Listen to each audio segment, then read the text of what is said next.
Hello, Mr. Sanger, Jonathan. Just an honor to talk to you. Going over your IMDb over the last few days, like I've seen most of your stuff. Uh, so let me ask you about. Let's see. Let me ask you about Cabrini. This is what we're Sure. talking about. You're produced Oh, Cabrini. absolutely, absolutely. Yeah, the film reminds me of a time not so long ago where, um, where we kind of valued volunteerism. Val, uh, Mhm. we valued charity and doing good for others, and we've kind of replaced all that with activism and with social media. And I'm just curious, what drew you to Cabrini and got you on board with the project? Well, I tell you, what really drew me to the story was the fact that I knew nothing about her. I grew up in New York. I grew up in Brooklyn, New York, and there's a Cabrini school in New York, and I've heard the name. There's Cabrini Boulevard in Queens. It wasn't until I got started on this movie that I found out that anytime I see the name Cabrini anywhere in the U.S., it was named after this woman. And this is a woman who had been a nun, came over to the U.S. in the 1889, in fact, and on a mission to help the Italian immigrants in New York. Now, my family were immigrants. They came over from Europe around the same time. They came over from Romania. They came over to New York, in fact, in around the same years. In the 1890s. So I knew a little bit about that, and I knew in on the Lower East Side, a lot of them lived, and I knew that the Italian immigrants lived, a lot of them in the area called Five Points, which we've seen in other movies. I mean, the Five Points area in Gangs of New York, but of course that's Five Points almost 100 years earlier. But in any event, I knew that this woman had come over, and I found out that she had come over to help Italian immigrants who were not treated well. They were considered subhuman. They were, and it was not just Italians, but all immigrants really, in their first pass coming into a new country, were treated badly. And her intention was to do everything she could to let them know what their real heritage was, build them up, help the orphans, build orphanages, schools, teach them, and ultimately build hospitals as well. She did all of that. And this is stuff we found out in the research. And she continued, but she did it at a time when women never, I mean, she did it with a group of five women. I mean, that was it. They had no money. They were not getting much support from the church initially.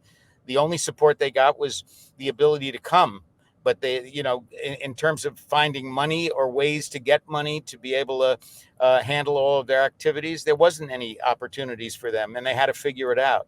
And this woman was an extraordinary uh, activist. She was an activist. She was, and the movie is not a religious movie. It's a movie about woman empowerment for sure, but women doing things that women were not allowed to do or not able to do at that particular time. And I think, again, what we find out in studying her history is the fact that she ultimately, after she died, was sainted and became the first American saint. But that didn't happen until the late 1930s. And our movie is not about that. And I was never particularly, I have to say from the beginning, my interest was not about telling the story about a saint. My interest was about telling a story about a woman who did things that women weren't didn't do or weren't able to do, and figured out a way around the male power structure to get things done in an extraordinary way. That was the story that I was interested in. And in fact, the movie is not particularly a religious movie. I think it's open to all religions and denominations. It's really about what can you do to help other people who are less fortunate than you are. That's what the movie's about. The movie is about, and I think that's the what you are left with at the end of the movie is a call to action. I mean, what am I doing? I mean, we're living in a time when immigrants are having the same kinds of issues that immigrants had 150 years ago. Nothing's really changed. New immigrants coming into the country are not treated well. They get the lowest jobs that are available. They're exploited. All of those things are still happening. So to us, and to me particularly, again, this was a very uh, contemporary movie, even though it's a movie about something that happened 120 years ago. It's a very, very contemporary story. Yeah. Well, I'm also curious because we all know Angel Studios and Alejandro Monteverde Sure. with Sound of Freedom, and we've been kind of following Angel Studios, kind Mm-hmm. of just kind of they're this indie movie studio that is putting out Yeah. incredible work. And how did you get involved in this project, and what was it like working with Angel Studios? What Well, drew I'll you tell to you. them? I will tell you. I mean, the way I got involved in the movie was that the man who financed, or basically arranged the financing of the movie, is a Philadelphian named Eustace Wolfington. Eustace Wolfington is an executive producer on the movie. He's not a filmmaker. He had made one movie previously, about 15 years ago, that he put. When I say he made, he put money into a movie and helped finance it, but he wasn't interested in making a movie. But I had a friend of mine who told me, that a friend of mine who was a hedge fund manager in New Jersey, who said, I know this man, and he wants to make a movie about something, and you should produce it. So I said, well, that's very nice of you to say. What do I do? He says, well, I'd like you to meet him, and in New York, he'll come in from Philadelphia, and he'll tell you what it is. So I said, well, I'm not going to make any promises, but okay. And I went and I sat down with Eustace Wolfington. We had lunch, and he said, look, I'm going to make a movie, or at least I want to make a movie about Mother Cabrini. He said, initially, I was not interested in making any movie, and I'm not in the movie business. I'm not looking for people to come to me with stories. That's not what I want to do. But in this particular instance, I want to tell this story. So I said, well, why do you want to tell the story? And he said, well, I'm in the car business. I've sold cars and owned car dealerships my whole life, and my whole family is in that business. And the thing that I found out about Eustace was that he invented the car lease. There was no such thing as a car lease before Eustace Wolfington.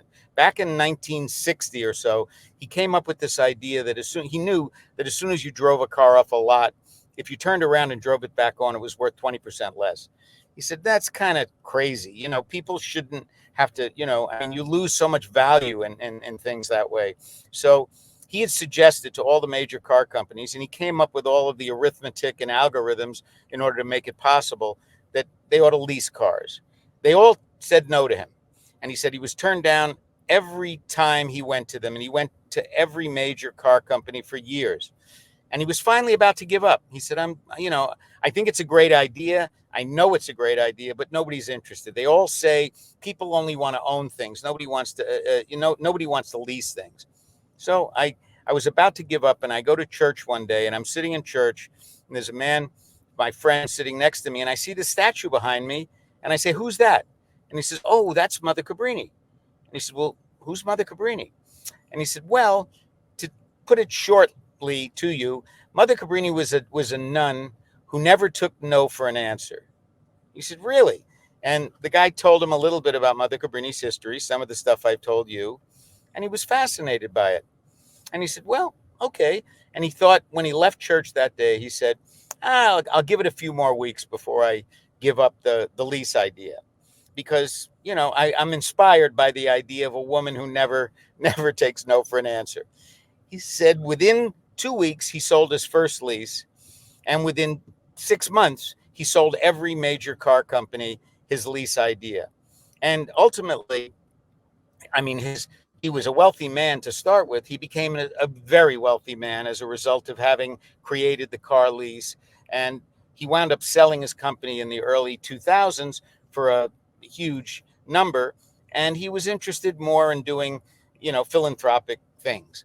But he decided from that day, when he was sat in church that day, that Mother Cabrini would be his personal saint. So when he came to me and he told me the story, I said, wow, that's amazing. That's a great story.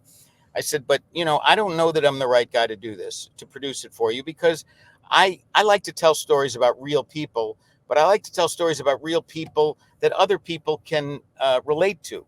and I don't know how to relate to a saint, is what I said to him initially. And he said, no, that's not the story I'm not interested in the religious saint aspect of it.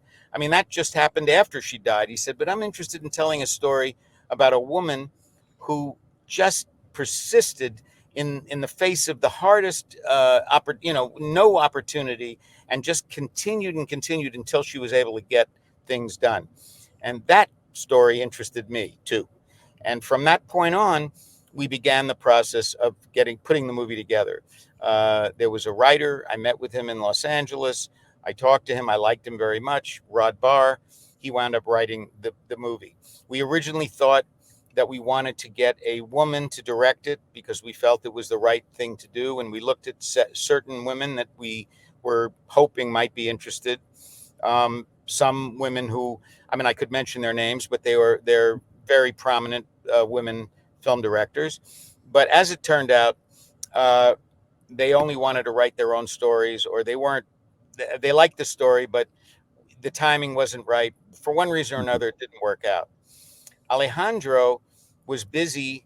Now, I didn't know Alejandro at the time, but I had met him, and Alejandro, was an immigrant from Mexico, came to Los Angeles, went to film school in the U.S., and in any event, through a variety of people, we wound up having him read it, and he desperately wanted to do it. Well, Eustace had actually paid for the first movie that Alejandro had ever directed, which was a movie called Bella, and so he knew who Alejandro was. I was soon to meet him and get to know him, and I liked him very much, and I believed in his vision of what he wanted to do with the story. So we wound up bringing him in, and he worked with the writer and created the story that is now the movie.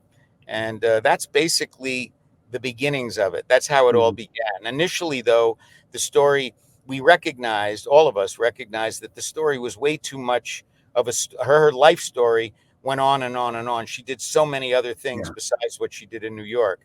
And we realized that would be too episodic. That would be a 10-part miniseries, but not a movie. And we realized that the movie that we wanted to tell would have to be an origin story, a story about her beginnings, starting in Italy, finding a way to get to the U.S., coming to the U.S., and doing her first major work. Once she left New York, she did it again and again in other places, but New York was the beginning, and that's why the movie is what it is. But it is about the New York, the founding of her mission in New York, working with immigrant Italian orphans in an orphanage and a school, and ultimately building a hospital. All of those things really happened. Yeah, and then let me ask you then about teaming up with Angel Studios. Sure. You did mention Angel. Now, Angel came in. I apologize. Angel came into the process rather late. We were taking the movie around. We had already finished shooting it, and we took it to several major studios. And we had interest from 3 major studios that were all interested in potentially releasing the movie. And Alejandro had done Sound of Freedom before he did Cabrini, but at the moment we were doing our movie, that movie was sitting on a shelf at Disney, and nobody was interested in it. As a result of Angel coming and seeing that movie and saying, we think we know how to release this film, and Alejandro and his financial partners finding a way to get Disney to give them the movie back, they wound up doing that, and Angel came into the process. And Angel did an extraordinary job, as we all know, an unprecedented job on a movie that nobody believed in before them. So when Angel came into the process, and Alejandro was making, we had already had the deal with them, he said, well, let me show them the movie. Let's have them take a look at Cabrini. And they looked at an early cut of Cabrini, and they were knocked out by it. And they came back to us, and we said, well, we're thinking of maybe making a deal with another major, 1 or 2 majors. And they said, well, we can't guarantee, we may not be able to compete with the other major studios if you think that that's the way to go, but we really love this movie, and we think we know how to sell it, and we think we have the plan to do better with this movie than any of the other major studios. And this was it was a big risk. But the other side of it was they had just proven their model with a movie like Sound of Freedom, which is a totally different movie, nothing Mhm. at all to do with what our movie was. And again, we weren't not looking to sell a specifically faith-based religious movie. That was not what we had intended. We recognized that it would have a faith-based audience as a base audience, because those people would come to see a movie about a nun. But we were interested in broadening its appeal and making sure that any audience would enjoy the movie, regardless of what their religion or faith or belief system. And Angel seemed to be very aware of that, and not reluctant, but very actively looking to go along with our belief in the movie. So we took I mean, it was like throwing the dice, and we said, no, we'll take a shot with Angel. We believe their belief in the idea and their belief in the story really, really made us feel that they were the right company. And it was endorsed a number of times, because we had gone out, we gotten some companies to do posters and ideas for us, and they supported, and they liked the same people we did. They liked the same artwork we did. They were willing to meet with all of our actors. And, we didn't have major stars, but we had really wonderful people in the movie, and they really got behind it. So we wound up being involved at a very direct level. I'm on a phone call with Angel 2 days a week, every week, since they came on the picture, in marketing meetings, and we talk about how they're going to do it. But they seem to be tremendously agile about using social media and finding ways to get the story out the way we want to get it out. So we feel very comfortable working with them, and so far it's been a dream. It really has. I mean, we're obviously excited about the work they did on Sound of Freedom, because a number of the people who worked on the movie also worked on that. But even in spite of that, I think under any circumstances, just meeting with them, meeting with the Harmon brothers, and realizing that they're the real deal. I mean, these are people who really understand film release and know how to get the word out. We just felt this is the right way to go. We figured if we were with a major studio and we were just a small independent, they might put us out, but if we didn't immediately catch on, they'd drop us very quickly, because that's what usually happens with independent movies from major studios. We didn't feel that way with Mhm. Angel. We felt more like they were like part of the making of the movie, even though they hadn't been involved in the process. We felt like they really were our partners. They really wanted this movie to succeed, and for Mhm. that reason, more than anything else, I think we really got along with them. We deal with Jordan Harmon on a regular basis, and with the staff that they brought to bear. They've got great people, and so we feel like we're in very good hands, Yeah. and so far so good. We hope Well, this whole I have to ask you. I mean, it sounds like they're very involved. they Has are. the studio situation changed so much that this is kind of abnormal, or Well, I'll tell you, here's my belief. I mean, we made this movie during the pandemic, so everything changed during the pandemic. All the theaters shut down. We didn't know what was going to happen. We figured we make the movie. Are we ever going to be able to show this movie in a theater? Is this a movie we're going to have to sell strictly as a streaming movie? And it was a very hard time. And anybody in Hollywood, and I'm not unique in this, will tell you that as the pandemic started to end or get close to the end, we all wondered whether theatrical distribution would ever come back in the style that it had been in before. Most of the majors were kind of a little scared Mhm. about it. The only movies that we knew would be able to fill theaters initially would be the kind of Marvel, kind of movies, the Yeah, big action comic book movies. yeah, And the we blockbuster certainly stuff. weren't. Yeah. We certainly weren't that. But we were a movie that that had a bit of spectacle and size to it, and we didn't want it only to be seen on small little screens. So having a studio that was willing to take this movie out and not just put it into 300 theaters and see how it went, but start with it in close to 3,000 theaters was an amazing thing, because we're all at this point, I think everybody in the film business is trying to figure out what is the future going to be. Are people going back to theaters? Yes, they are. We are seeing people go back to theaters, but now they're being much more cautious about the choices that they make, so that they're not going to go back and see a lot of junk, but they will go back and see a really good movie. And we believe that. So we believe our movie is as good as anything out there, or better. So we do believe that an audience will find it. And and that's kind of been the way it's been going. My major answer to your question is yes, the business is changing, and the companies that don't recognize that change are going to get left behind or get bought out. I absolutely believe that. I mean, we have Paramount is, Hmm. maybe not going to exist anymore. Fox no longer exists anymore. A lot of the big majors have Yeah. been bought by other conglomerates, but it doesn't mean that those other conglomerates know any better how to sell a movie. Does it And seem like that the future is in these smaller studios like Angel I think I, 824? I do think that that's a strong possibility, because I think that they're agile enough.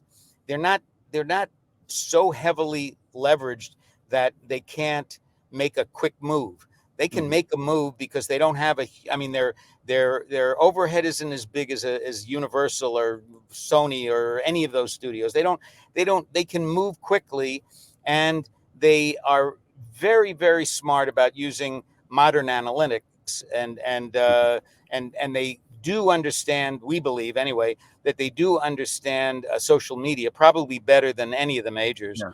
because they're using it to a great effect. And I only say that as a layman, by hearing it from other people saying to me, my God, I've seen so much about your movie. And I say, we haven't done a single Yeah. television commercial. You've seen, you know about the movie. It's amazing. Yeah. Well, I've it known is. about the movie a long time. I mean, Well, you just can see seeing what I it mean. I on mean, everything. Yeah. radio. They're using radio. They're using, billboards in ways that most studios do, but don't really believe in. Yeah. We believe in it. We believe that they're really. They have a very, I say young. I don't mean young in years so much as in thinking. They're willing to take chances, but they're looking at lots of Mhm. different ways. They're certainly not going to miss the religious market, because they know that's a huge market, Yeah. but they're not just selling to that market. They're selling to the general market, and that's the market that we all want to get. We want to Yeah. get as Well, wide a view. yeah. Mhm. I was just saying, I think people are looking for positivity, for Yeah. positive Well, messages. again, that's another thing. I mean, that comes back to me to a certain extent, because I've made movies for 50 years almost. The first movie I made was The Elephant Man, Yeah. and I've made a lot of different movies since then. But uh, at this stage in my career, I don't want to make movies when you come out of the movie and want to kill yourself. That's not any interest of mine. My interest is making movies where people feel like there is a possibility, that there has to be some hope at the end of a story. And this story has a tremendous amount of hope, because this is a woman who had a tremendous amount of hope and belief in positive outcomes. And I believe in that. I mean, I hope it's true, but I certainly believe in it. I want it to be true. And I think that's the kind of story I'm Mhm. interested in being involved in telling. So I think, as you say, there is a lot of room for hope in this world, when there isn't a whole lot of it that we see every day on the Yeah. news. Now, I have to ask you. You Sure. mentioned the stories you're telling. I noticed that I'd come across this short film, "Death and Ramen," and found out Yeah. that you were the Yes. executive producer on that. Are you? I'm just curious. Was this like a belief in? Was it Tiger This G? was a belief in, I believed in the director. I mean, I met this director independently. I met him when he was doing another short film called I'm trying to think now, Wuhan Driver, Yeah, actually. yeah, that was it. And after I saw, and I really, really liked it, and I helped him during the finishing of that movie. And when he showed me Death and Ramen and told me what he wanted to do, I said, "Look, I'll go along for the ride. I'll help you any way I can." And he's a young filmmaker. I've always worked with new filmmakers in my whole career, almost everyone. I mean, even when I worked with David Lynch, it was his first major movie, really. Although he had already done Eraserhead, Elephant Man was really his first, look into Hollywood. many other directors along the way that I work with were first timers or early filmmakers. And I believe in Tiger G, who is the director of Death and Roman. Yeah. yes, Death and Ramen. And Yes. I actually I'm hoping to be involved in the feature length version of that movie. I really Oh believe in wow. it. Yeah. I mean, what is it that you saw in Tiger G that makes you want Well, to invest time in if you his? looked into my career, you'd see that there was a portion of my career where I ran a company called Chanticleer Films, and Chanticleer Films was an opportunity for new filmmakers to get a chance to make their first movie. They were short films, in fact, and we did them over. And the company existed for about 6 years until I finally decided I couldn't do it anymore. I mean, I needed to make a living, but I enjoyed doing it. And of the movies that the very first movie I made on that platform that we created won an Academy Award for Best Live Action Short. We were nominated for 11 Academy Awards for Best Live Action Short and won 3. So I've never lost my connection to doing independent short films. It's just that it isn't something that I planned to do, but I happened to meet Tiger and I believed in him. I said, I had many conversations with him before I was willing to allow him to use my name or even have me be involved in any way. But I really believed in him. I believed in his vision, and it's what I tend to like to do. I have a partner, MJ. He and I both believe in supporting young people and or not so young. It doesn't matter how young they are, but I mean people who want to do new work, and we're always interested in that. I mean, in fact, to some extent, even more than just about it isn't just about making money. We want to tell good stories, and we want to find good people who can tell those stories, and we work together. We've been doing this for 10 years now, meeting new young people, some from film schools, some not, doesn't really matter. We'll look at almost anything if we have the time. I mean, obviously, it's not always possible, but we'll look at films from new people and we'll offer advice. And occasionally, like in the case of Tiger, we'll get involved directly. But that is, it's something that I think both of us have always believed in, and we're trying to do that as much as possible. All right, I want to ask you one last question, Okay, fan sure. question. So what is Mel Brooks the professional like? Mel Brooks is, well, it's funny when Mel when I took Elephant Man to Mel, and Mel arranged for the financing of it, and I mean, he's one of the best support systems I've had in my life, because he supported me with Elephant Man. I started out, I was an assistant director on High Anxiety with Oh Mel. I wow. knew Mel through many, many, many projects. He's a great supporter and a wonderful guy. And I mean, I've known him since I was a very young man, and we've worked together for years and enjoyed working together because we trust each other. And I mean, I have to say it came more from him than from me, because he had to trust me to allow me to do some of the things. He had me produce a movie that his wife was directing, and so Anne Bancroft back in the day when she was at the AFI. So a lot of things came out of that relationship. But we didn't call him a producer. We called him the owner. David Lynch and I would call him the owner, because he was basically the guy who owned the studio, who owned the film. We worked for him.